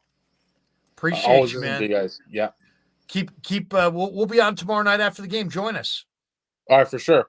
All right, Vince, the great Vince from Hawaii. All right, man, that was fun. A lot of fun video calls today, and go Niners, 23-17. That's what I got. I got the Niners winning at 23-17. Okay, tomorrow, what are we doing? Tomorrow at 10 a.m., check me out on 95.7 The Game with Low Neal. I'll be on the radio from 10 until noon talking 49ers Eagles. Okay, that's coming up on the radio tomorrow. Then I'll be on TalkSport in London for 49er pregame. I'll be on TalkSport in London for 49er postgame. And then when all of that is done, probably about 90 minutes after the game, I'll go live on this channel, The Krueg Show, and we'll take this thing to 13,000 subs. We're really getting up there, by the way. We just passed 12 last night, and we are at 12,488 subs. So if you're one of the nearly 500 people still in the room right now, if you've yet to subscribe, please do. If you hit like, it will help other people find the show. If you hit subscribe, you'll just be alerted every time we go live. And thanks to everybody who subscribes. And then, of course, you can be a club member as well for $4.99 a month, and you'll get all of our exclusive content. So thanks to everybody that's helped us get to nearly 12,500 subs in about 10 months. We'll put out some phenomenal 49er content. Go check out our videos on the Krueg Show page on YouTube. And that does it for us. Hope everybody had a phenomenal night. See you tomorrow for more. Go Niners, 23-17. Book it. The 49ers are going to Glendale, Arizona. Yeah, never met a man I've been scared of. Careful, you gon' get exactly what you asked for. Careful, whatever you bring me getting handled. I answer to no one, I don't need to hassle. Yeah.